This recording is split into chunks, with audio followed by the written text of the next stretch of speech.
أعوذ بالله من الشيطان الرجيم بسم الله الرحمن الرحيم الحمد لله رب العالمين والصلاة والسلام على أشرف الأنبياء والمرسلين سيدنا ومولانا محمد وعلى آله وصحبه أجمعين قال رب اشرح لي صدري ويسر لي أمري واحلل عقدة من لساني يفقه قولي سبحانك لا علم لنا إلا ما علمتنا إنك أنت العليم الحكيم ولا حول ولا قوة إلا بالله العلي العظيم اللهم صل على سيدنا محمد وعلى آله وصحبه أجمعين اللهم صل على سيدنا محمد وعلى آله وصحبه أجمعين اللهم صل على سيدنا محمد وعلى آله وصحبه أجمعين أعوذ بالله من الشيطان الرجيم بسم الله الرحمن الرحيم Rabbi syrah lana sudurana. Ya Allah, ya Tuhan kami, Kau lapangkanlah dada-dada kami. Wa yassir lana umurana. Kau mudahkanlah segala urusan kehidupan harian kami.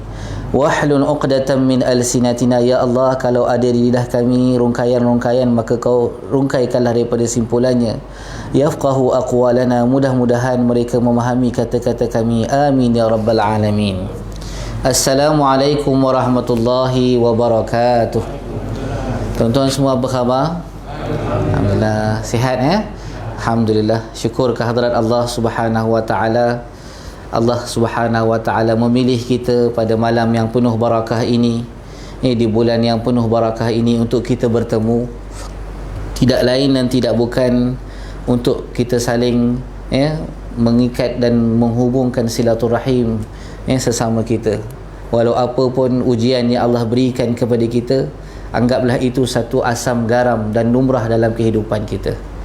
Alhamdulillah, saya akhukum fillah, saudara se-Islam tuan-tuan, nama saya Salahuddin bin Muhammad Nur, lahir di Qahirah, Mesir, 1977. Pada ketika itu ayahanda dan arwah ibu sama-sama belajar di Mesir, Jamiatul Azhar, Universiti Al-Azhar di Mesir. Saya ni kemudian balik daripada Mesir, menetap di Serkam, Melaka. Tapi hujung minggu balik ke Muar, sebab atuk saya orang Muar. Atuk saya asalnya orang Parit Yusof, Parit Yusof belakang, depan sikit. Dan memang hujung minggu tu duduk di Muar, membesar di Muar, duduk di Muar ni. Muar ni bukan kawasan asing lah. Cuma kampung ni, Parit Raja Darat ni first time sampai. Alhamdulillah, syukur dapat sampai di sini. Alhamdulillah. Arwah datuk dulu, sebelum dia pencen, dia mengajar di Mahat Muar. Mahat Muar sekarang. Kemudian selepas pencen, dia ni jadi mutawif, bawa orang pergi umrah. Zaman dulu belum ada travel ni yang hebat-hebat. Zaman ni dulu travel yang paling mula-mula yang saya tahu, travel tiram nama dia, Johor ni. Tapi sebelum tu memang arwah atuk ni memang bawa umrah. Musim haji dibawa orang pergi haji sampai 100 orang. Saya pernah pergi haji tahun 1990, membantu arwah atuk ni bawa orang pergi haji. Dan arwah atuk ni dalam masa yang sama dia bekerja dekat Parit Qadi. Masa tu Qadi Muar ni mufti kita dulu, Tuan Haji Tahrir, Datuk Haji Tahrir. Masa tu arwah datuk saya ni memang dia timbalan qadi lah dekat Muar tu. Kalau tuan-tuan kenal lah, nama dia Haji Afandi bin Haji Anwar, rahimahullah. Jadi tuan-tuan, alhamdulillah, syukur pada Allah. Dulu saya duduk di Selangor tuan-tuan 20 tahun. Daripada tahun 2000 sampai tahun 2020 mengajar di IPG Islam Bangi. Sekarang ni tahun lepas Allah izinkan saya pindah ke Muar, duduk di Muar, dan saya berkhidmat di IPG, Institut Perguruan di Batu Pahat, IPG IPTO, sampai hari ni tuan-tuan, alhamdulillah. Dan saya setiap minggu ni tuan-tuan, ujung-ujung minggu je, hari Khamis saya akan bergerak ke Bangi, sebab saya imam di Masjid Bangi. Jadi lantikan sultan, walaupun dah pindah ke sini, tetap kena jadi imam sana. Jadi ujung minggu je, 2 hari tu saya jadi imam dekat sana. Dan saya juga juru nikah di sana, Sekarang ni nikah online, jadi banyaklah kita menguruskan pernikahan-pernikahan, orang yang tertangguh pernikahannya pada musim PKP dulu. Alhamdulillah tuan-tuan, pada malam ini saya diberikan kesempatan oleh Allah Subhanahu Wa Taala untuk bertemu dengan ibu-ibu dan ayah-ayah yang mulia, yang dikasihi oleh Allah sekalian, orang yang mengimarahkan surau Nurul Qamar ini.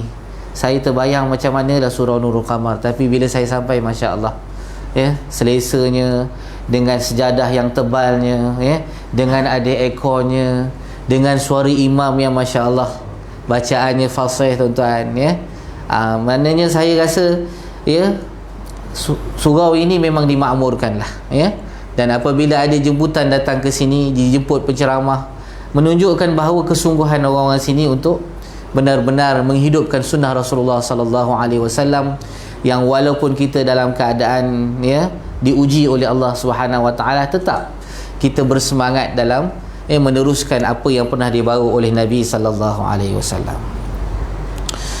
Ibu-ibu, ayah-ayah yang saya kasih dan saya muliakan, anak-anak yang Ustaz kasih sekalian, alhamdulillah pada malam ini insya-Allah, daripada keseluruhan kehidupan Rasulullah sallallahu alaihi wasallam, pada bulan ini, bulan Rajab, kita memperingati satu sisip kehidupan sirah Rasulullah sallallahu alaihi wasallam yang ditinggalkan oleh para ulama untuk kita hayati. Kita bila belajar tentang sirah Nabi ini, kita bukan sekadar mendengar cerita tentang Nabi, tetapi bagaimana kita nak menghayati kehidupan Nabi itu, dan kita nak kaitkan dengan kehidupan kita di dunia kita pada hari ini. Bila kita belajar tentang kesabaran Nabi, kita nak kaitkan dengan diri kita, bagaimana kita boleh menjadi orang yang sabar sebagaimana sabarnya Nabi sallallahu alaihi wasallam. Kerana kalau kita belajar tentang sirah, kita akan dapati setiap kesusahan yang dialami oleh Rasulullah, dan bila Rasulullah menerima kesusahan itu dengan kesabaran, maka di kemuncak dan penghujung itu Allah akan berikan kepada Nabi satu mukjizat yang besar. Mana-mana Nabi dan Rasul dulu-dulu pun, bila mana mereka ni diuji dengan sabar, kita tengok kisah Nabi Musa AS, diuji berbagai ujian, ada di antara umatnya dibunuh, Nabi Musa sendiri sampai keluar daripada bumi Mesir, lari keluar daripada bumi Mesir, lalu Allah datangkan mukjizat, tiba-tiba tongkat Nabi Musa ini terbelah, bila ketuk dekat sungai ataupun Laut Merah, terbelah Laut Merah itu. Nabi kita sallallahu alaihi wasallam bila mana dipulaukan oleh orang-orang musyrikin Mekah, dari sudut ekonominya, dari sudut perkahwinannya, selama 3 tahun tuan-tuan, sampai ada di antara sahabat makan daun kayu kering 3 tahun, sabarnya sahabat Nabi.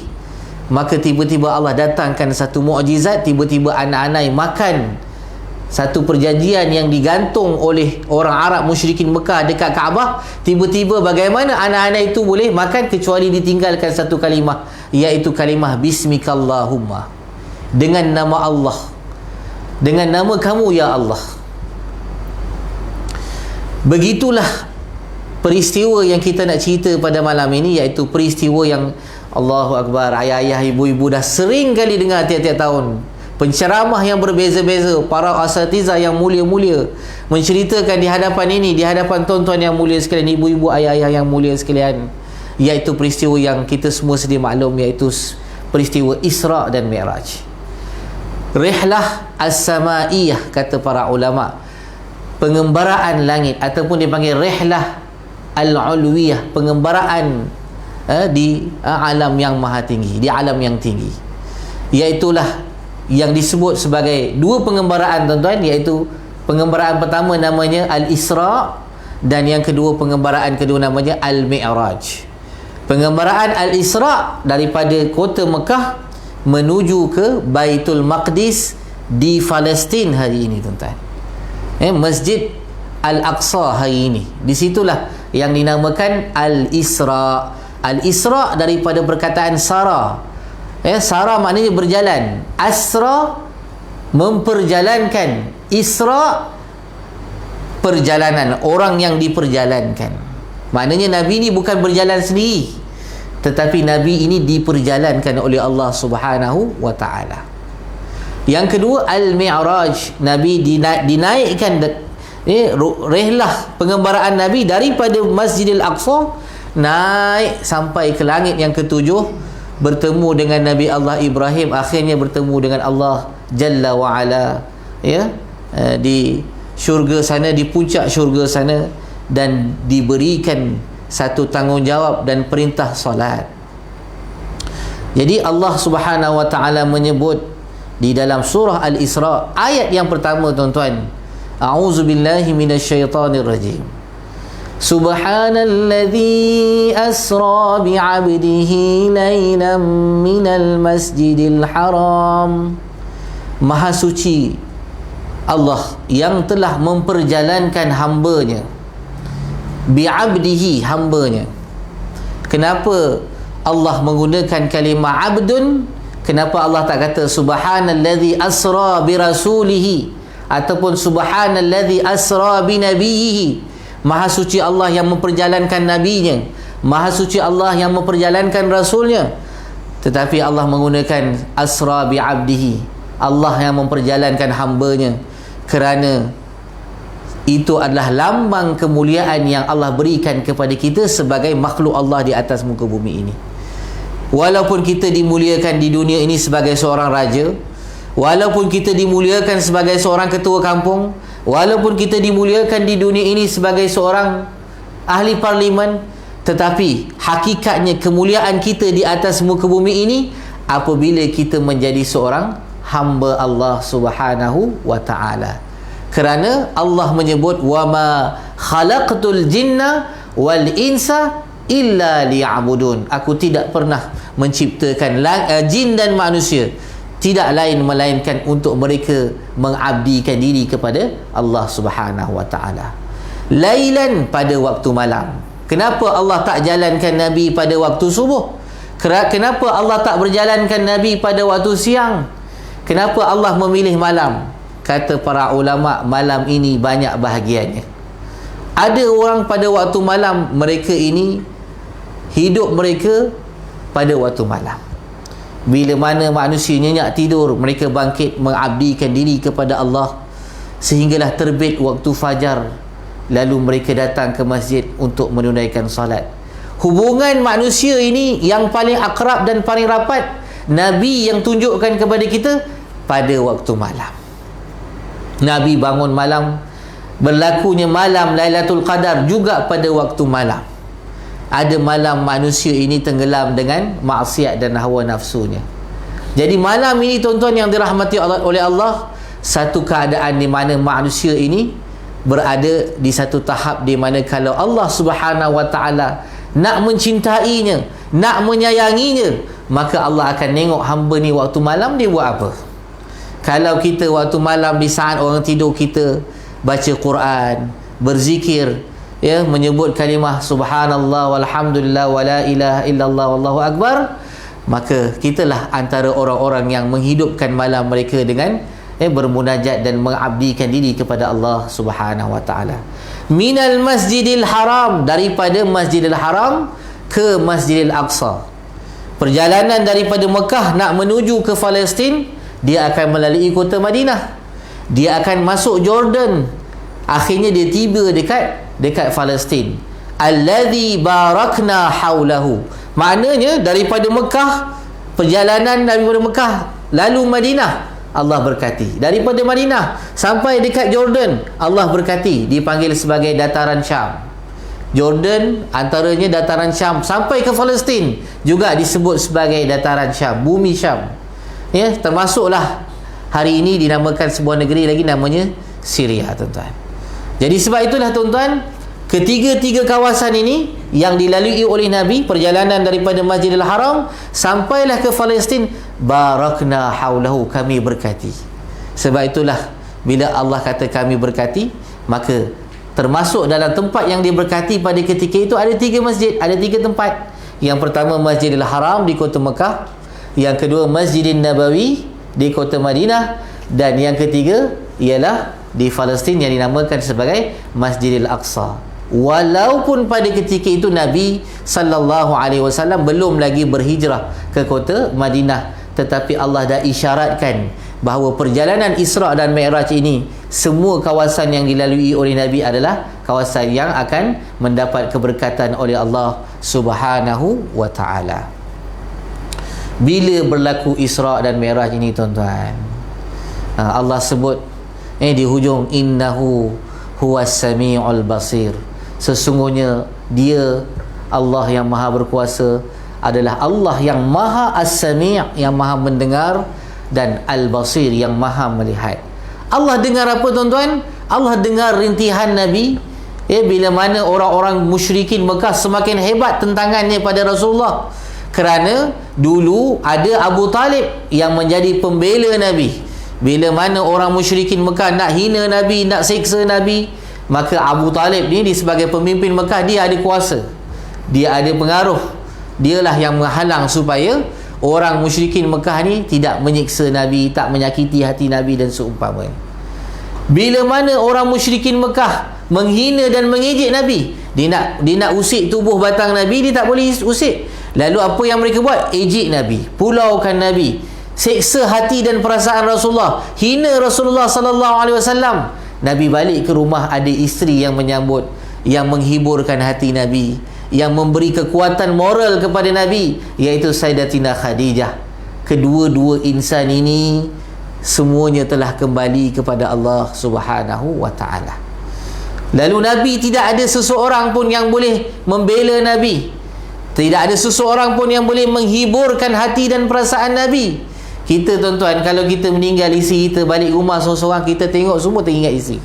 Pergi ke dapur ingat isi, tengok tudung saji bertutup atas meja, teringat isi kita hidangkan makanan tuan-tuan. Cukup 3 bulan, telefon anak, tolong carikan ayah seorang lagi isi baru. Mula-mula dia teringat isi, dia menangis, dia teringat mak kau, arwah mak kau. Lepas 3 bulan tuan-tuan, jiran sebelah rumah tu rasanya belum kahwin lagi janda sebelah tu. Tuan-tuan, jadi manusia ni tuan-tuan, memang begitulah lumrahnya. Kita macam mana pun sengsaranya dekat office buat kerja sampai, orang kata sampai ke petang, bila balik rumah isi sambut kat rumah, tengok-tengok ada goreng pisang, bawa tudung saji dengan teh panas, Allah, hilang rasa penat ni tuan-tuan. Betul tak tuan-tuan? Kan? Ni tiba-tiba balik rumah dah tak ada siapa hidangkan kita makanan. Allah, macam mana perasaan kita tuan-tuan? Jadi tuan-tuan yang dirahmati oleh Allah, Nabi ni dalam keadaan sedih pergi ke Taif. Kalau dapat bantuan daripada Taif. Taif ni bumi keluarga Rasulullah di sebelah ibu Nabi. Ibu Nabi kan namanya Aminah, tuan-tuan tahu kan? Jadi dia punya pak saudara Aminah ni, mak Nabi ni punya bapa saudara duduk dekat Taif. Di kota Mekah, bapa saudara sebelah ayah Abdullah tu. Jadi Nabi ni punya hati kata, kalaulah bapa saudara aku di kota Mekah ni tak nak terima aku, nak halau aku, nak hina aku, maka eloklah aku cari bapa saudara sebelah mak dekat Taif. Sampai dekat Taif tuan-tuan, Nabi dihina, dibaling batu, berdarah kaki Nabi sallallahu alaihi wasallam. Sama rupanya penerimaan orang Taif dengan orang Mekah ni rupanya sama. Lalu Nabi masa tu tak pergi Madinah lagi tuan-tuan, masih duduk dekat Mekah lagi. Tuan-tuan, bila mana kita ni manusia kan tuan-tuan, walaupun Rasulullah itu Rasul dan Nabi, tapi bila orang hina dia, orang baling dengan batu, macam mana perasaan Nabi? Rasa sedih tuan-tuan. Kesedihan ni sifat manusia biasa. Memang Allah lantik Nabi dan Rasul daripada kalangan manusia supaya boleh merasai kesusahan dan kesakitan dan kesengsaraan itu. Bila mana Nabi ini dalam keadaan begitu sangat manusia ni terhimpit nak meneruskan perjuangan, terhalang, maka pada ketika itu datanglah mukjizat. Datanglah mukjizat Nabi. Mukjizat ini bukan mukjizat biasa, tetapi mukjizat ini mukjizat yang luar biasa. Dalam sejarah Allah ciptakan Nabi Adam sampai hari ini tidak pernah ada mana-mana peristiwa yang berlaku pada para nabi dan rasul yang terdahulu ataupun mana-mana manusia sebagaimana yang Allah jadikan Allah ataupun Allah takdirkan ia berlaku kepada Rasulullah sallallahu alaihi wasallam. Satu simbolik kepada Rasulullah, kepada Nabi kita, junjungan Nabi kita sallallahu alaihi wasallam, seolah-olah Allah nak bagi tahu kepada Nabi kita, kalaulah penduduk bumi ni tidak ada satu pun yang menyayangi kamu, yang menerima dakwah kamu, ya, semuanya benci kepada kamu wahai Muhammad, kamu jangan susah hati. Aku bawa kamu tengok kerajaan yang aku bina. Kerana dunia ini hanyalah sekecil kelumit kerajaan daripada banyak kerajaan yang ada. Dunia ini aku cipta sekecil itu je. Mari aku tunjukkan kepada kamu wahai Muhammad, ada satu kerajaan yang lebih hebat lagi daripada dunia, yang mana makhluk-makhluk di kerajaan ini semuanya menyanjungi kamu, semuanya menyayangi kamu, dan kerajaan ini ialah kerajaan yang abadiyah, tidak seperti kerajaan dunia yang akan hancur lebur. Ya, kullu man 'alaiha fan, setiap apa yang ada di atas bumi ini semuanya akan musnah dan hancur, tetapi kerajaan yang aku nak tunjukkan kepada kamu, kerajaan yang kekal selama-lamanya. Lalu Allah perjalankan Nabi, ya, kata sesetengah riwayat Rasulullah ini ketika perjalanan itu Nabi tidur di rumah baginda. Tapi kebanyakan para ulama sependapat mengatakan pada ketika peristiwa ini berlaku, Nabi berada di Baitullah, dan Nabi pada malam itu tidur di dalam Hijr Ismail. Tuan-tuan tahu kan Hijr Ismail ni, ya? Hijr ni dalam bahasa Arab maknanya bilik. Dulu Nabi Ismail alaihissalam, Kaabah ni dulu penuh. Dulu Hijr Ismail tak ada. Dulu, zaman dulu Kaabah ni dipanjang sikit tuan-tuan. Hijr Ismail tu termasuk dalam Kaabah. Bila berlaku banjir dekat kota Mekah zaman Nabi dulu, ada satu peristiwa Mekah banjir kan, yang Nabi kena letak Hajar al-Aswad tu. Orang Mekah ni, orang Arab Mekah ni, dia nak bina Kaabah tu balik. Kaabah tu tuan-tuan hancur lebur, jatuh ke tanah habis. Tak ada langsung, tinggal tapak aje. Jadi orang Arab Mekah ni nak bina balik Kaabah. Dia kata Kaabah ni rumah Allah. Kita ni bisnes semua haram, dia kata. Orang Arab Mekah dulu bisnes arak, bisnes judi, bisnes patung berhala, bisnes rumah-rumah joget ni, kelab-kelab malam ni, kalabul malami kata Piramli ni, semua bisnes haram semua. Mana boleh duit bisnes haram nak bina Kaabah? Adalah beberapa orang yang meniaga kambing, mengembala kambing kan, ini halal. Ada yang meniaga unta, gembala unta, ini halal. Yang berdagang dekat Syam jual tamar, ini halal. Jadi nak kumpulkan duit yang halal ni susah. Maka dapat terkumpul duit halal, dapat bina batu Kaabah macam ini je, besar tu je tuan-tuan. Ya, sebab duit halal tak banyak zaman tu. Maka akhirnya dia terpaksa buat satu hijr, satu tempat, satu bilik, satu lekuk gitu, menunjukkan ini dulu asal Kaabah banyak ni, dia nak kata. Tapi kita orang tak cukup duit, tak cukup bajet yang halal, maka kami tinggalkanlah banyak ni kan. Jadi sebab itu tuan-tuan, kita kalau tawaf tak boleh masuk dalam Hijr Ismail, tetap kena luar. Dan Hijr Ismail ni bilik Nabi Ismail, maknanya dulu Nabi Ismail tinggal kat mana tuan-tuan? Tinggal di dalam Kaabah. Jadi tak betul lah mitos orang kata siapa masuk Kaabah tengok langit nanti jadi gila. Dulu saya kecil-kecil kan, pernah dengar orang cakap kan. Jadi tak betul. Nabi Ismail memang duduk dalam Kaabah. Jadi kawasan tempat Nabi duduk dalam Kaabah tu dibuat satu bilik, nama dia Hijr Ismail. Itu cerita asal usul Kaabah ni tuan-tuan. Lalu tuan-tuan yang dirahmati oleh Allah, ketika Nabi itu tidur dalam Hijr Ismail, datanglah malaikat Jibril pada tahun 10 kenabian tuan-tuan. Ya, walaupun ada khilaf, ada ulama kata pada tahun 13 kenabian, tahun terakhir Nabi nak hijrah ke kota Madinah. Tapi jumhur ulama kata sebelum Nabi hijrah ke kota Madinah. Ya, peristiwa Isra' Mi'raj ni macam-macam kata ulama ni. Ada yang kata pada tahun Nabi dilantik jadi Rasul berlaku peristiwa Isra' dan Mi'raj. Ada yang kata pada tahun ke-13 kenabian. Ada yang kata tahun ke-10 kenabian, tapi jumhur ulama kata tahun ke-10 kenabian. Ya. Nabi tidur di Hijr Ismail, datang malaikat Jibril. Ya. Lalu malaikat Jibril kata kepada Nabi Muhammad, "Qum ya Muhammad." Bangun wahai Muhammad. Faqama Rasulullah sallallahu alaihi wasallam. Lalu Nabi bangun. Kemudian malaikat Jibril belah dada Nabi sallallahu alaihi wasallam. Pembelahan ini pembelahan kali yang kedua. Ya, kali pertama dulu ketika Nabi duduk bersama dengan ibu susuannya Halimah Sa'diyah di perkampungan Bani Bakar, Bani Bakar As-Sa'd, Ibn Sa'ad. Kali kedua ketika nak berlaku peristiwa Isra' dan Mi'raj ini, Nabi dibelah dadanya, dibuka hati ni, dikeluarkan, dicucikan oleh malaikat Jibril dengan air Zam-Zam. Malaikat Jibril ambil air Zam-Zam, cuci hati Nabi bersih. Kemudian malaikat Jibril ada satu bejana ni, dimasukkan dalam hati Nabi iman dan hikmah, dipenuhkan dalam hati Nabi ni keimanan. Maka penuhlah keimanan dalam hati Rasulullah sallallahu alaihi wasallam, lalu dikatuk kembali. Kemudian malaikat Jibril mengajak Rasulullah sallallahu alaihi wasallam tawaf dekat Baitullah sebanyak 7 kali tawaf. Habis saja tawaf, Nabi terpandang satu binatang, kenderaan, yang namanya burak, yang lebih besar sikit daripada himar. Tuan-tuan pernah tengok tak himar? Tak pernah tengok. Kalau tuan-tuan tak pernah, negara Arab ni memang himar tu biasa. Kalau pergi kat Mesir, tuan-tuan, orang Arab ni dia naik himar. Kalau budak-budak muda ni boleh naik himar, tuan-tuan. Kalau saya tak larat himar nak bawa saya. Dia ni kecil sikit daripada baral. Burak ni antara himar, atas sikit, besar sikit daripada himar, kecil sikit daripada baral. Dua-dua kita tak pernah tengok, tuan-tuan. Jadi bayangkanlah macam sebesar anak lembu tu. Dia tak besar-besar, macam besar-besar anak lembu tu, yang umur dalam 7-8 bulan, lebih kurang gitulah, tuan-tuan. Lalu Nabi bersama dengan malaikat Jibril, kedua-duanya naik di atas kenderaan yang namanya burak itu.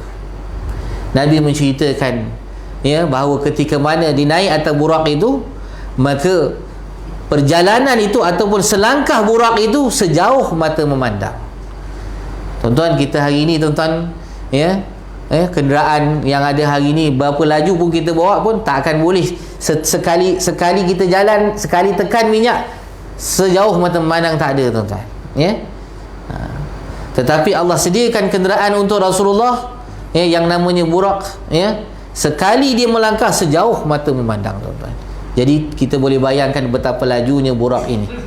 Lalu Nabi SAW dalam perjalanan nak menuju ke Baitul Maqdis, singgah di beberapa tempat, antaranya Bukit Tursina. Siapa dulu pernah duduk dekat Bukit Tursina? Nabi Allah Musa alaihi salam. Allah turunkan wahyu pada Nabi Allah Musa, di satu tempat namanya Bukit Tursina. Fa innaka bil wadil muqaddasi tuwa. Kamu berada dalam satu lembah yang suci yang namanya Tuwa. Di situ Allah turunkan kepada Nabi Musa kitab Taurat. Nabi Musa bercakap dengan Allah, wa kallamallahu Musa taklima. Nabi Musa berbicara langsung dengan Allah tanpa sebarang perantaraan malaikat. Kemudian Nabi singgah dekat satu tempat namanya Baitul Laham. Setiap persinggahan ini Nabi SAW solat 2 rakaat. Pada zaman itu perintah solat belum lagi ada. Tetapi Nabi dan para sahabat solat juga, tapi solat 2 rakaat. Bukratan wa asyiya. Sekali solat pada waktu pagi, sekali solat pada waktu malam. Jadi setiap kali solat 2 rakaat, 2 rakaat. Sampai dekat Baitul Laham. Baitul Laham ni apa sejarahnya? Tempat kelahiran Nabi Allah Isa alaihi salam. Dan lepas itu barulah Rasulullah menuju ke Baitul Maqdis. Baitul Maqdis ni, tuan-tuan, Masjidil Aqsa ni, pada ketika itu di bawah pemerintahan kerajaan Rom. Bukan satu masjid yang kita kenal hari ni cantik macam tu, tuan-tuan. Bumi yang tak terkenal, yang mahjuran, ardan mahjuran. Bumi yang ditinggalkan orang, tak ada pun apa, tak ada apa pun istimewa, tak ada binaan macam hari ni, tak ada, tuan-tuan. Di bawah pemerintahan kerajaan Rom. Jadi bila Nabi sampai saja dekat Baitul Maqdis, maka Nabi diperlihatkan di hadapan wajah Nabi SAW seluruh para Nabi dan Rasul yang pernah Allah ciptakan dan utuskan duduk menanti Rasulullah SAW. Nabi Adam, Nabi Idris, Nabi Nuh, Nabi Saleh, Nabi Yaqub, Nabi Musa, Nabi Isa, semua ada. Dan kesemua para Nabi, semuanya duduk berada di dalam saf menantikan Nabi. Lalu malaikat Jibril menyuruh Nabi SAW untuk menjadi imam kepada seluruh para Nabi dan Rasul. satu simbolik Allah nak bagi tahu bahawa ini satu majlis perhimpunan yang tak pernah berlaku mana-mana Nabi dan Rasul sebelum Nabi. Allah himpunkan begitu ramai para Nabi dan Rasul, dan Allah mentakdirkan, Allah memilih Nabi kita sallallahu alaihi wasallam menjadi imam. Lalu Nabi kita mengimamkan salat 2 rakaat bersama dengan seluruh para Nabi dan Rasul. Pada ketika itu, satu simbolik Allah nak bagi tahu bahawa segala syariat para Nabi dan Rasul telah dimansuhkan.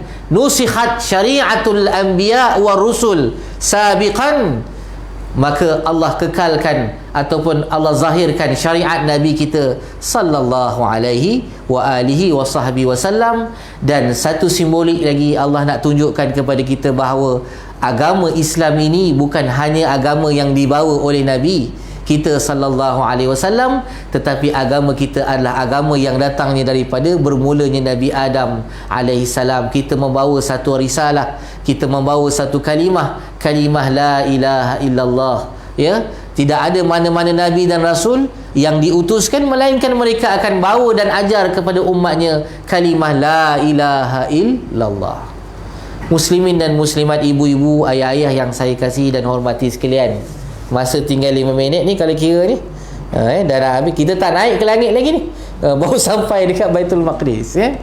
Jadi tuan-tuan, selepas Rasulullah sallallahu alaihi wasallam mengimamkan solat, maka dihidangkan, biasalah perjalanan jauh, ya, maka dihidangkan di hadapan Rasulullah 2 bekas air ataupun 2 cawan, ataupun dipanggil dulu kalau kita lama kata 2 bejana air, ya. Satu air penuh dengan arak, ada setengah riwayat kata madu, ya. Tetapi riwayat yang saya pegang ialah arak khamr.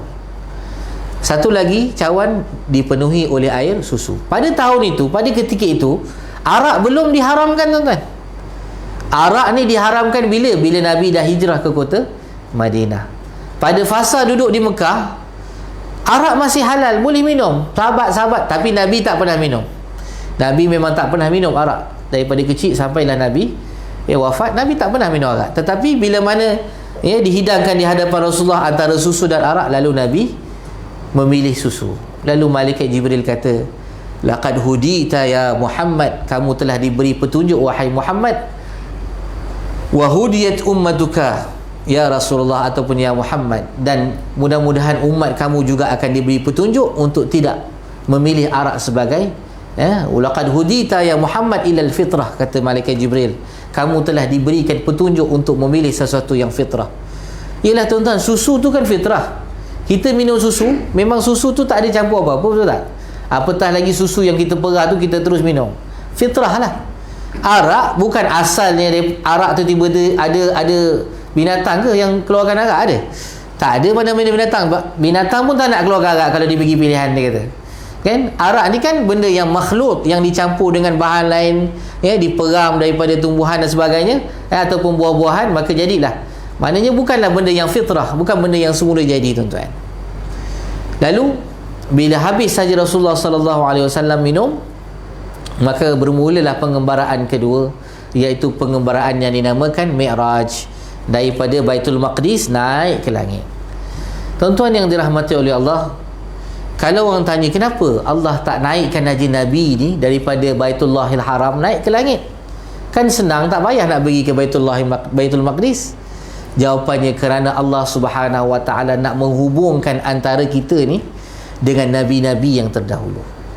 Allah nak bagi tahu kepada kita, jangan kita lupa sejarah, bahawa Palestin ini dulu tempat berhimpunnya kebanyakan para nabi. Nabi Ibrahim alaihissalam, datuk Nabi kita sallallahu alaihi wasallam, tuan-tuan, bila dikeluar daripada bumi Iraq, Raja Namrud tu, tuan-tuan, dia pergi ke mana, tuan-tuan? Dia pergi ke Palestin. Dia membina dan membuka dakwah Islam di Palestin. Daripada Palestin itulah Nabi Ibrahim bawa anaknya Nabi Ismail dengan Siti Hajar pergi ke kota Mekah. Di bumi Palestin itulah Nabi Allah Yusuf alaihissalam menjadi raja di sana. Bila mana dia keluar, asal Nabi Yusuf alaihissalam bersama dengan Nabi Yaqub lahir di Palestin, membesar di sana. Nabi Yaqub pun di situ. Kemudian Nabi Yusuf alaihissalam menjadi pembesar ataupun orang kata wazirul mal ataupun menteri keuangan di Mesir. Kemudian Nabi Allah Musa alaihissalam bila mana keluar daripada bumi Mesir, Firaun punya tempat Mesir, Allah Subhanahu wa taala perintahkan bangsa Yahudi ni, bangsa ataupun Bani Israel ini untuk masuk ke Palestin. Maknanya tuan-tuan, Palestin ni bumi para nabi dan para rasul. Allah nak bagi tahu pada kita, walaupun adanya Baitullah, adanya Masjidin Nabawi, tapi jangan lupa Masjidil Aqsa ini sebahagian daripada umat Islam punya tempat. Kemudian berlakulah peristiwa Mi'raj. Di sini ada dua pendapat di kalangan para ulama. Pendapat pertama mengatakan Nabi ni Mi'raj ataupun naik ke langit dengan tangga. Tapi tangga tu bukan macam tangga kita nak naik, yang tangga biasa tu tuan-tuan. Tangga yang tidak boleh kita sifatkan macam mana tangga, tapi perjalanan daripada bumi nak naik ke langit ni perjalanan yang cukup jauh. Kalaulah tangga tu naik setapak, bila nak sampai ke langit je tuan-tuan? Wallahu alam. Ada kata pendapat Nabi naik burak balik daripada burak itu, daripada Masjidil Aqsa naik burak, naik ke langit yang pertama.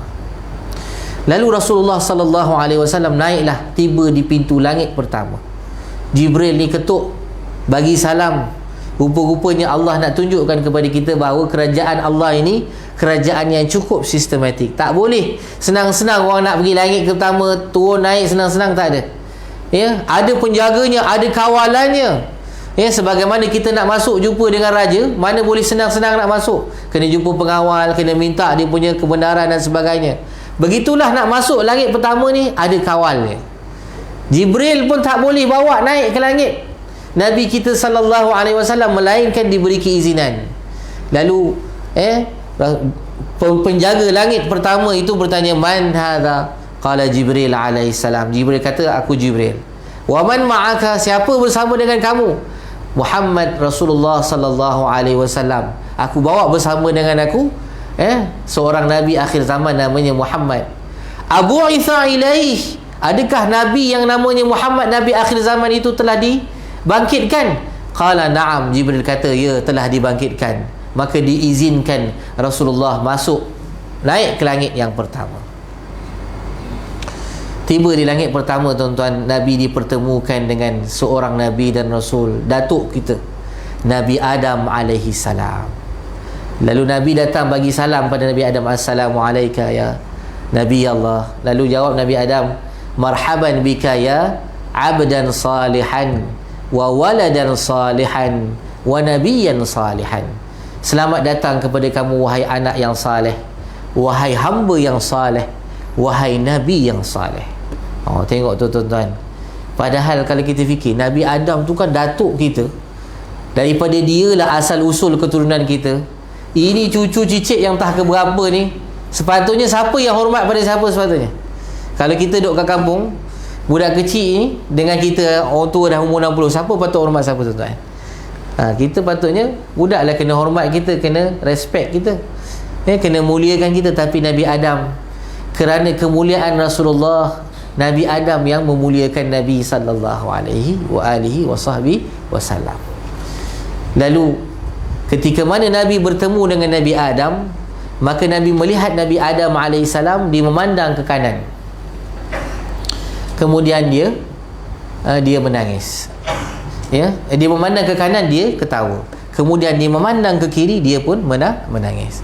Lalu Nabi SAW bertanya dengan Jibril, kenapa Nabi Adam bila pandang ke kanan dia tertawa, dan kenapa bila dipandang pula ke kiri dia menangis?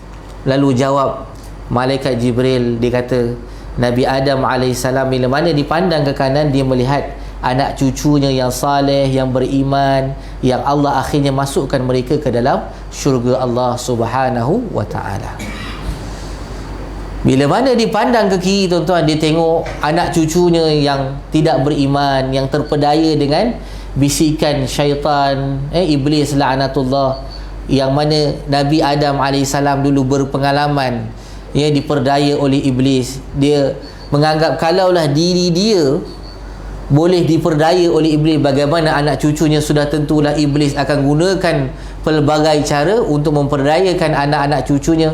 Akhirnya mereka semua terhumban bersama dengan iblis laknatullah ke dalam neraka Allah. Maka dia menangis bila melihat cucu-cucunya meninggal, disiksa di dalam neraka, tuan-tuan. Tuan-tuan, dah habis dah kuliah kita malam ni. Baru langit pertama. Langit kedua sambung tahun depan, tuan-tuan. Jadi saya ni terpulang pada tuan-tuan. Kalau tuan-tuan nak azan sambung pun boleh. Tuan-tuan nak berhenti dekat sini pun saya tak ada masalah. Sambung sikit tuan-tuan. Azan dulu, lepas tu kita sambung. Okey, insya-Allah. Bismillahirrahmanirrahim. Bismillahirrahmanirrahim.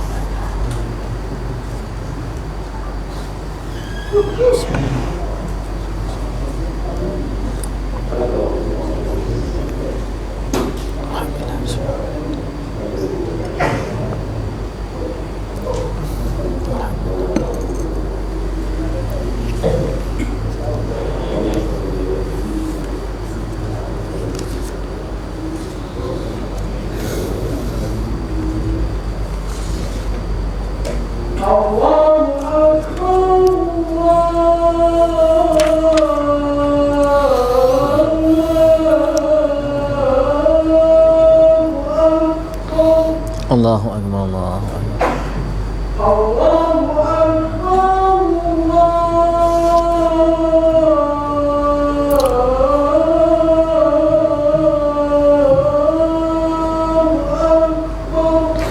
Allahu Akbar, Allahu Akbar.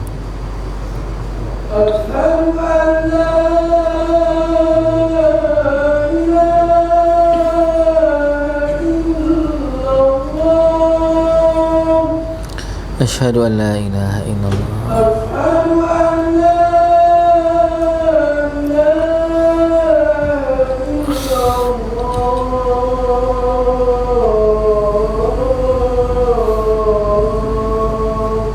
أشهد أن لا إله.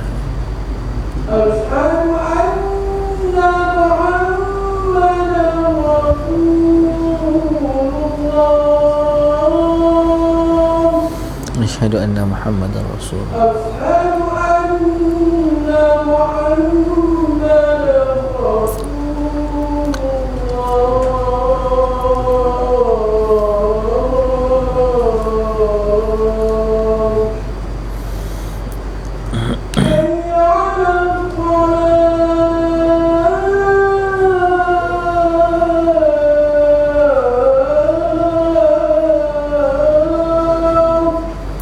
لا حول ولا قوة إلا بالله.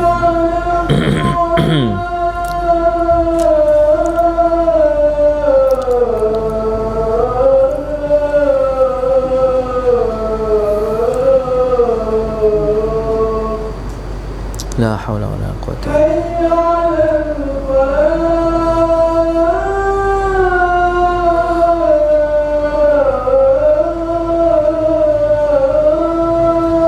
لا حول ولا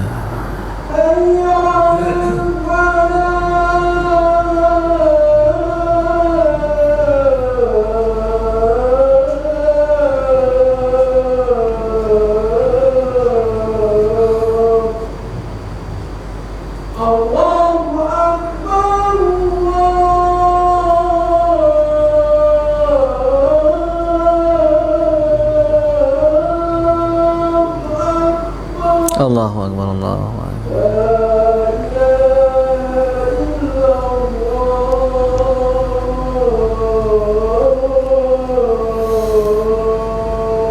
La ilaha illallah.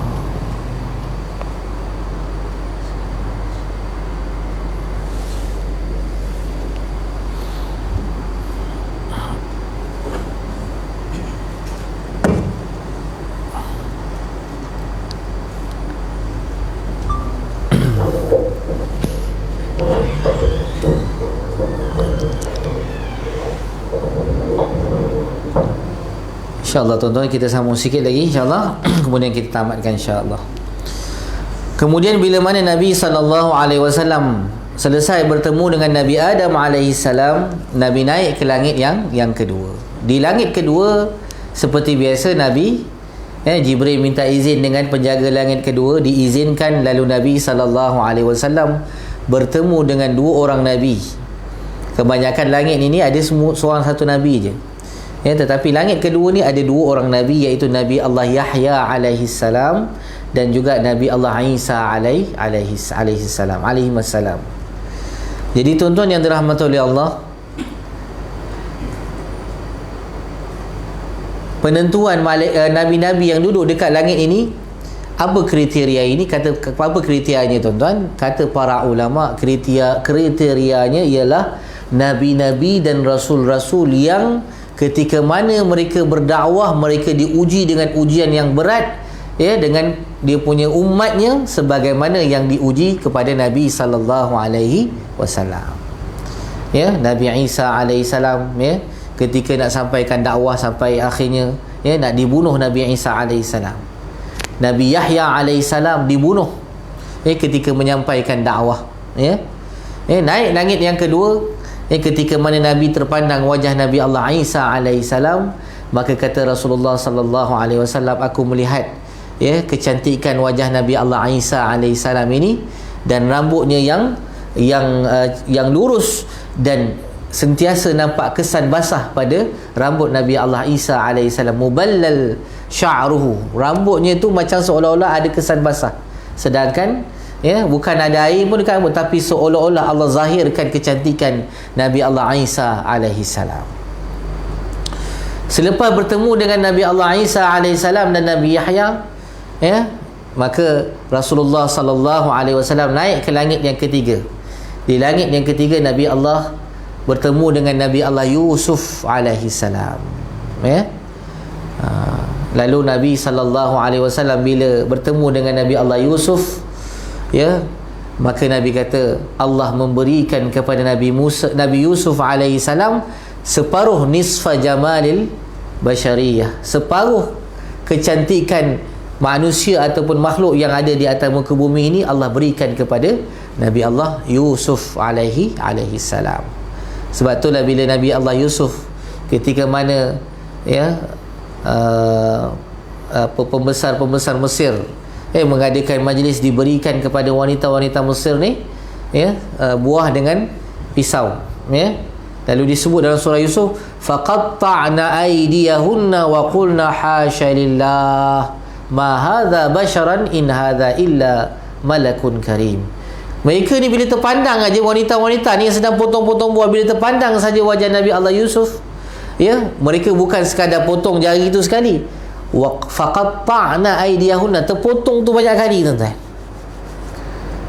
Bukan sekali terpotong dia terasa sakit, tetapi terpotong tu berulang-ulang kali. Faqatta'na aydiyahunna, sambil-sambil mereka berkata, wa qulna hasya lillah, demi Allah, ma hadza basyara, ini bukan manusia, in hadza illa malakun karim, melainkan ini adalah malaikat yang mulia. Cantiknya, indahnya wajah Nabi Allah Yusuf alaihissalam. Naik ke langit yang keempat, bertemu dengan Nabi Allah Idris alaihissalam. Nabi Idris alaihissalam naik langit kelima, bertemu dengan Nabi Allah Harun alaihissalam. Nabi Allah Harun ni abang kepada Nabi Allah Musa. Apa ujian Nabi Harun? Bila mana Nabi Musa ni dia naik bertemu dengan Allah di Bukit Tursina, maka orang hampir-hampir nak bunuh Nabi Harun ni. Dia dakwah orang-orang Bani Israel ni, mereka semua tinggalkan Nabi Harun, mereka sembah anak sapi betina yang dibuat daripada emas yang mereka bau tu. Bila mana mereka tinggalkan bumi Mesir, dikejar oleh Firaun, adalah di kalangan mereka bawa sikit gelang tangan agaknya subang ke. Akhirnya orang Bani Israel bila Nabi Musa AS pergi, sepatutnya Nabi Musa pergi 30 malam, tiba-tiba tak balik, Allah tambah 10 malam. Bila balik-balik tengok dia punya umat dia dah menyembah anak sapi betina yang dibuat daripada emas. Maka mereka sembah pula anak sapi ini. Maka Nabi Harun lah antara orang yang menjaga Bani Israel ini. Begitu juga katanya Nabi Harun inilah yang menjaga Bani Israel ketika mana Nabi Allah Musa alaihissalam bersama pembantunya ataupun Nabi yang dinamakan Yusha' bin Nun pergi berguru dengan Nabi Allah Khidir alaihi salam. Jadi yang jaga Bani Israel siapa? Nabi Allah Harun. Dan Allah bagi kelebihan pada Nabi Allah Harun, suaranya lembut berbanding dengan Nabi Musa, hatinya lembut berbanding dengan Nabi Musa. Ya, Nabi Musa ni sifatnya keras. Ya. Kemudian naik langit yang ke-6, bertemulah Nabi Allah, ya, Nabi kita sallallahu alaihi wasallam dengan Nabi Allah Musa alaihi salam. Kata Rasulullah, bila mana aku bertemu dengan Nabi Musa, aku terpandang wajah Nabi Musa, rambutnya kerinting, tuan-tuan. Ya. Orang Arab Mesir, tuan-tuan. Tuan-tuan tengok orang Arab Mesir kan, rambut dia mana dia lurus, semua kerinting-kerinting, kan? Yang lelaki lah. Ya. Kulitnya bukan putih. Kalau Nabi Isa tadi kulitnya putih, Nabi Musa alaihissalam kulitnya merah kehitam-hitaman sikit. Ya. Suaranya, bila mana Nabi kata, aku dengar suara Nabi Musa ni, suaranya kasar, keras. Ya. Keras suara Nabi Musa alaihissalam ni, kata Rasulullah sallallahu alaihi wasallam. Ya, lalu selepas bertemu dengan Nabi Allah Musa alaihissalam, Nabi naik langit yang ke-7, bertemu dengan seorang Nabi, iaitulah datuk kepada Nabi kita sallallahu alaihi wasallam, iaitu Nabi Ibrahim Khalilullah, kekasih Allah alaihi salam. Ketika mana Nabi sampai naik ke langit yang ke-7, ibu-ibu, ayah-ayah yang dikasihi sekalian, pada ketika itu Nabi Ibrahim AS sedang bersandar di dinding, macam dinding Kaabah tapi namanya Baitul Ma'mur. Bersandar di dinding Baitul Ma'mur.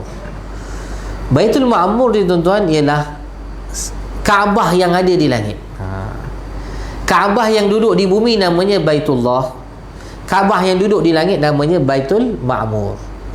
Dan kedudukan Baitul Ma'mur ni setentang dengan Baitullah yang ada dekat bumi. Sebab itulah kata Rasulullah, lau saqatal Baitul Ma'mur la saqata ala Baitillah.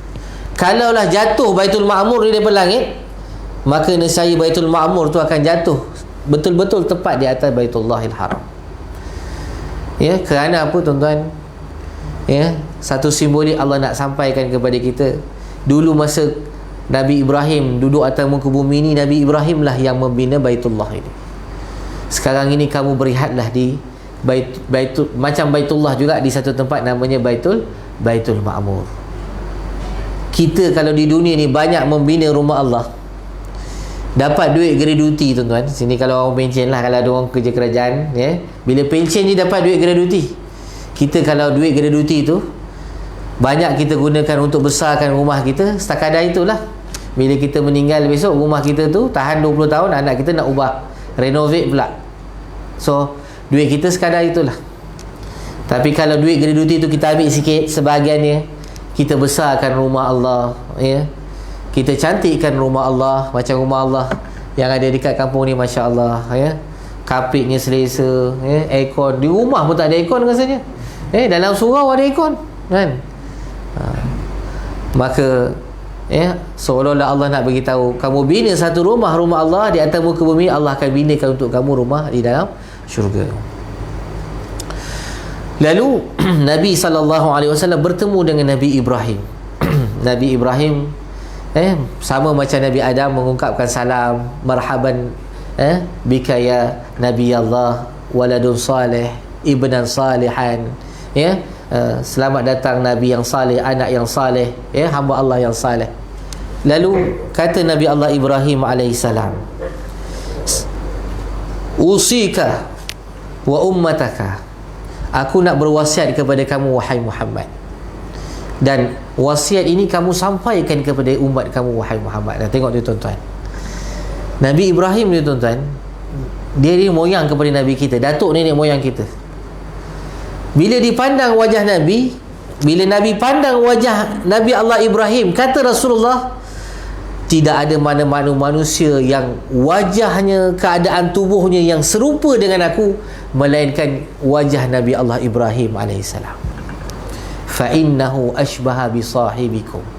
Nabi Ibrahim ini tubuhnya, wajahnya serupa dengan wajah Rasulullah sallallahu alaihi wasallam. Lalu Nabi Ibrahim bila terpandang wajah Nabi ni, cucu daripada zuriat dia ni, dia pun kata, aku nak berpesan pada kamu wahai Muhammad, dan pada umatmu wahai Muhammad, innal jannata, sesungguhnya syurga ini wahai Muhammad, turbatuha tayyibah, tanahnya adalah tanah yang sangat subur. Syurga ni tanahnya sangat subur wahai Muhammad. Wa ma'uha 'azb, airnya air yang sangat jernih dan manis rasanya. Wa anna ghirasuha, dan tanaman-tanaman dalam syurga ini ialah kalimah, satu perkataan ataupun satu kata-kata, subhanallah walhamdulillah wa la ilaha illallah wallahu akbar. Mari sama-sama tuan-tuan kita sebut sama-sama supaya ada satu tanaman tumbuh untuk kita dalam syurga. Subhanallah walhamdulillah wa la ilaha illallah wallahu akbar. Subhanallah walhamdulillah wa la ilaha illallah wallahu akbar. Subhanallah walhamdulillah wa la ilaha illallah wallahu akbar. Jadi tuan-tuan, ini wasiat Nabi Allah Ibrahim untuk kita tuan-tuan.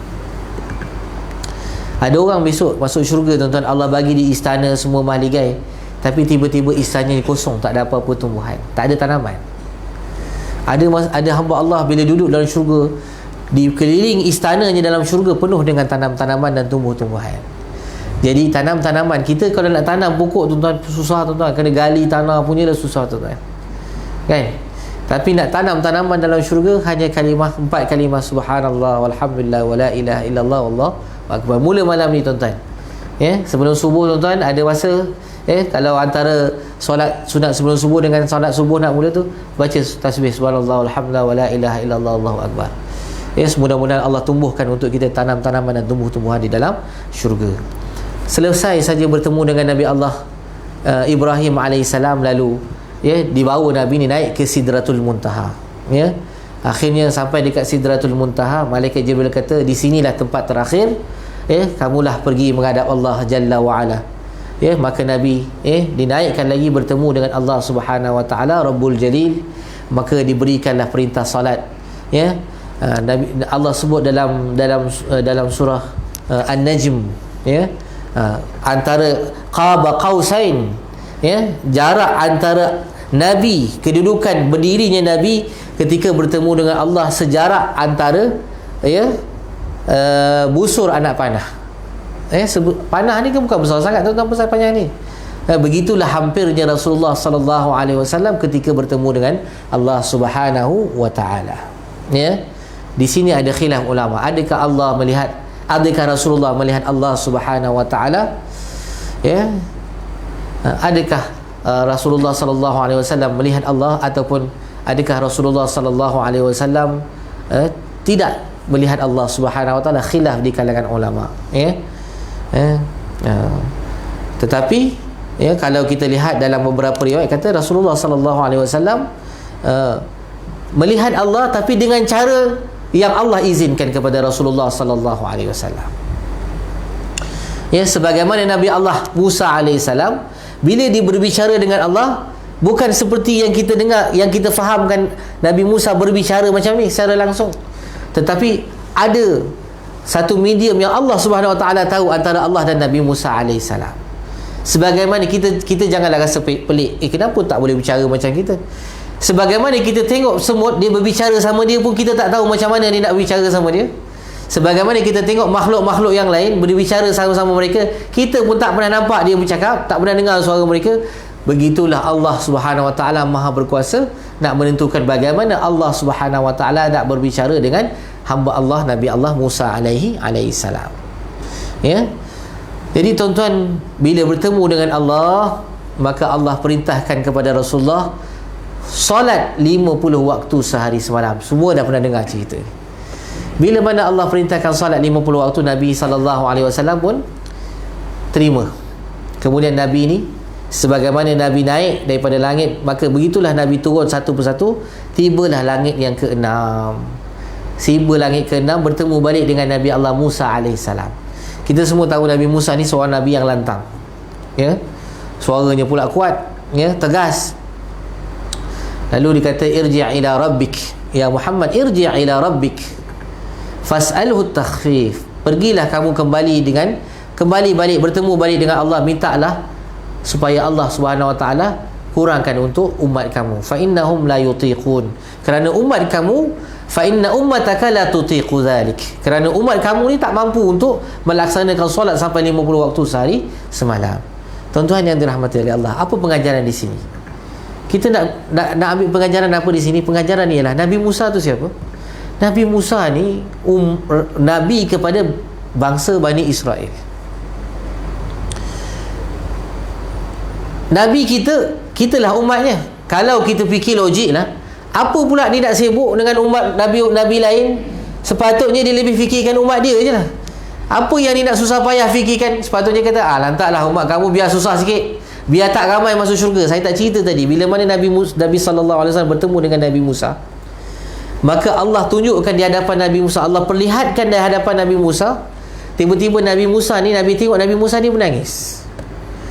Lalu Nabi SAW bertanya dengan malaikat Jibril, kenapa Nabi Musa ni menangis wahai malaikat Jibril? Ya, Nabi Musa AS menangis, kata malaikat Jibril, kerana bila mana dia melihat, dia merasakan bahawa umat dia ni ramai yang masuk Islam, tapi tiba-tiba didapati ada Nabi lain yang lebih menandingi umatnya, bilangan umat yang masuk dalam syurga Allah Subhanahu wa taala di hari akhirat, maka dia menangis. Jadi Nabi Allah Musa AS, bila mana Allah perintahkan kepada umat Nabi Muhammad salat 50 waktu, tiba-tiba dia ni seorang Nabi yang betul-betul menyayangi umat Nabi SAW. Tengok, maknanya mana-mana Nabi ni dia tetap menyayangi kita sebagai umat Nabi SAW. Lalu Nabi pandang pada malaikat Jibril, fastasyarahu, seolah-olah Nabi ni nak minta nasihat daripada malaikat Jibril tentang cadangan Nabi Allah Musa AS ini. Lalu Jibril memberikan isyarat seolah-olah Jibril setuju dengan cadangan Nabi Allah Musa AS. Lalu Nabi pun naik lagi bertemu dengan Allah. Kata para ulama, hadis ini disebut dalam hadis Al-Bukhari, tuan-tuan, hadis sahih dalam Bukhari, Sahihul Bukhari, yang disyarahkan oleh Fathul Bari, seorang ulama, Ibnu Hajar Al-Asqalani, Ibnu Hajar Al-Asqalani, nama kitabnya Fathul Bari, kitab yang dikarang oleh Ibnu Hajar Al-Asqalani. Maka Nabi bertemu dengan Allah. Kata riwayat mengatakan setiap kali Nabi bertemu dengan Allah, Allah kurangkan 10 waktu, sehinggalah akhirnya tinggallah 5 waktu, sampai dekat Nabi Musa. Nabi Musa kata, 5 waktu pun masih banyak ya Muhammad, is'alhu takhfif, minta dengan Allah supaya Allah ringankan lagi. Lalu Nabi SAW kata pada Nabi Musa, qad istahyaitu minhu, sesungguhnya aku dah rasa malu dah nak minta pengurangan daripada Allah Subhanahu wa ta'ala.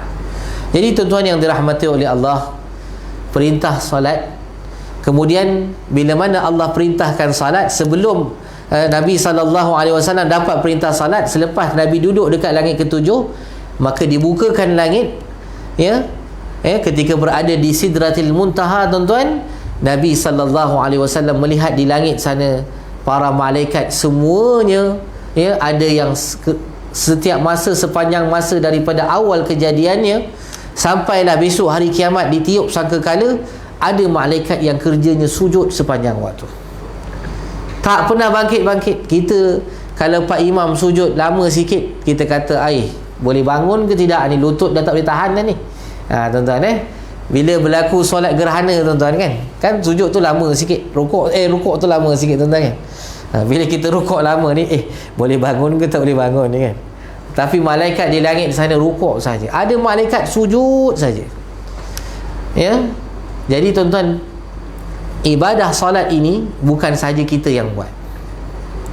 Ibadah solat ini dilakukan oleh Nabi Adam, sejak daripada Nabi Adam AS, sampailah Nabi kita SAW. Salat ini dilakukan oleh para malaikat yang ada di langit sana. Mereka akan sujud sampai hari kiamat.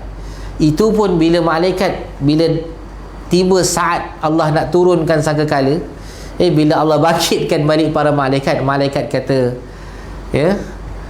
lalu malaikat akan berkata kepada Allah, ma addaitul ibadah haqqal ibadah, ma abbadtuka ya Rabb, subhanaka ya Rabb, ma abbadtuka haqqal ibadah. Tengok, maha suci kamu ya Allah, kata malaikat, kami ni tidak menunaikan ibadah yang kami patut buat untukmu ya Allah dengan sebenar-benar ibadah.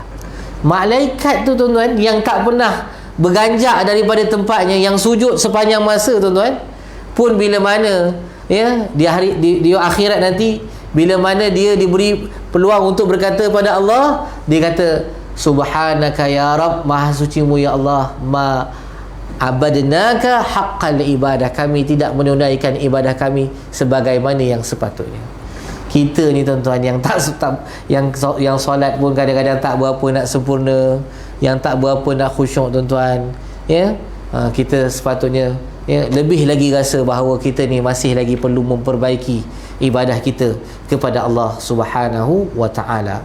Jadi tuan-tuan, perjalanan pulang Nabi sampai dekat kota Mekah, Nabi diejek, antara orang yang paling kuat menghina Nabi ialah Abu Jahal. Diiklankan di seluruh kota Mekah. Dia kata ada satu berita yang nak disampaikan oleh Muhammad. Tujuannya supaya apa? Nak memurtadkan sebilangan besar sahabat Nabi yang dah masuk dalam agama Islam. Tapi tuan-tuan, kita tengok dalam sirah, mana-mana sejarah penentang-penentang Islam ini, semuanya berakhir dengan penyesalan di dunia dan penyesalan yang tak terperi di hari akhirat. Abu Jahal tuan-tuan, dia meninggal pada peperangan Badar tahun kedua Hijrah. Kata setengah ulama dia meninggal, ada sejarawan kata dia meninggal selepas peperangan Badar itu, di mana dia ini dihinggapi satu penyakit kulit. Abu Jahal ni kena penyakit kulit yang merebak sehingga menyebabkan dia ni dikurung dalam rumah. Anak-anak dia tak nak duduk bersama dengan dia, isteri pun tinggalkan dia. Ada setengah riwayat kata dia ni mati dalam rumah kerana anak-anaknya runtuhkan rumah tersebut. Ada yang setengah riwayat kata ketika dia mati, dia punya jenazah ni, punya busuknya ditolak dengan menggunakan kayu masuk dalam lubang kubur. Kemudian anak-anak dan kerabat-kerabat ni nak kambus dengan pasir lambat, ambil batu dari jauh, baling aja sampai kubur tu terkambus sendiri. Tuan-tuan, tengok, dihidup di dunia lagi terhina, di hari akhirat lagi terhina. Abu Lahab, Allah hina dia dalam surah Al-Lahab. Dia meninggal, kata setengah riwayat kata 6 hari selepas peperangan Badar. Bagaimana dia hina, dan dia mati juga dalam keadaan hina. Maka begitulah kesudahan penentang-penentang Islam. Tetapi kalau orang-orang yang mulia tuan-tuan, orang yang mati kerana mempertahankan akidah, Allah Subhanahu wa ta'ala jadikan ruhnya harum di syurga sana. Sebagaimana Nabi bila duduk dekat langit dalam peristiwa Mi'raj ni, Nabi tiba-tiba bila mana diberikan satu peluang untuk tercium satu bau yang cukup wangi. Lalu Nabi tanya, ya Jibril, bau apa kau wangi? Kata Jibril, inilah bau masyitah. Masyitah ini siapa ya Jibril? Jibril kata, masyitah ini adalah tukang sikat kepada Fir'aun. Jadi hari-hari disikat anak dia punya rambut, tiba-tiba satu hari jatuh sikat daripada tangannya. Lalu bila jatuh sikat, dia melatah, Allahu Rabbi Fir'aun wa Rabbul Alamin. Allahu Rabbi Rabbul Fir'aun wa Rabbul Alamin. Allahu Rabbi. Kalau kita kan Allah kan. Jadi anak Fir'aun ni didengar, dia kata, wahai masyitah, apa perkataan yang kamu sebut tadi? Oh, tadi aku sebut Allah Tuhan aku, Tuhan kepada Fir'aun dan Tuhan sekalian alam. Anak Fir'aun kata, bukankah ayah aku ni Tuhan? Dia kata, masyitah kata, bukan, ada Tuhan yang lebih lagi daripada ayah kamu. Itulah Tuhan kepada sekalian alam. Ayah kamu pun Tuhannya Rabbul Alamin itu. Maka Fir'aun ni menyiksa masyitah dan keluarganya sehingga kan dibunuh. Tuan-tuan, kita ni kalau orang mati dibunuh kerana mempertahankan sesuatu, kita akan kenang kehidupan dia, walaupun kita tu dia dah meninggal lama, kita pun dah meninggal. Kadang-kadang anak cucu kita menceritakan kisah orang itu seolah-olah orang itu masih hidup. Namanya seolah-olah dia masih hidup sampai ke hari ini. Kita tengok orang-orang yang hebat cerita tentang Hamzah yang dibunuh, mati di Badar, di Uhud, tuan-tuan. Orang bila sebut tentang Hamzah, siapa tak kenal Hamzah? Orang yang mati syahid, antara syuhada yang mati syahid. Seolah-olah dia tu baru meninggal 2-3 tahun lepas. Tahu tak, tuan-tuan? Tetapi kalau orang yang meninggal dalam keadaan meninggal biasa, orang tak kenal pun kadang-kadang. Dalam hidup dia pun dia tak dikenali, di akhir hayat dia pun dia tidak dikenali. Maka mulianya manusia yang bila mana dia mati dalam keadaan mempertahankan akidah, maka Allah Subhanahu Wa Taala mengharumkan namanya bukan sekadar di dunia ini disebut berulang kali oleh generasi, tetapi Allah jadikan rohnya, tubuhnya, baunya wangi di syurga nanti. Seolah-olah Allah nak tunjukkan kepada Nabi, orang yang mempertahankan akidah Islam, yang mati syahid, mereka ini tidak mati tetapi hidup di sisi Allah Subhanahu Wa Taala. Rasanya tuan-tuan yang dirahmati oleh Allah, cukuplah sekadar itu kuliah kita pada malam ini. Kita mengambil sejarah Nabi ini bukan sekadar kisah, tetapi kita mengambil ibrah, pengajaran supaya kita dapat jadikan ianya satu dorongan untuk kita memantapkan lagi ibadah kita kepada Allah, perjuangan kita untuk Rasulullah sallallahu alaihi wasallam, dan mudah-mudahan Allah himpunkan kita dengan para nabi dan para rasul, terutamanya junjungan Nabi sallallahu alaihi wasallam. Kita tutup sikit dengan sedikit doa. Auzubillahi minasyaitonirrajim. Bismillahirrahmanirrahim. Fafahamnaha Sulaiman wa kullan ataina hukman wa ilma wa sakharna ma'a Daud al-jibala yusabbihna wat-tayra wa kunna fa'ilin. Wa sallallahu ala Muhammad wa ala alihi wa sahbihi wasallam walhamdulillahi rabbil alamin. Taqabbalallahu minkum. Mohon maaf tuan-tuan kalau ada salah kata-kata dan tersilap bicara, tuan-tuan. Bismillahirrahmanirrahim.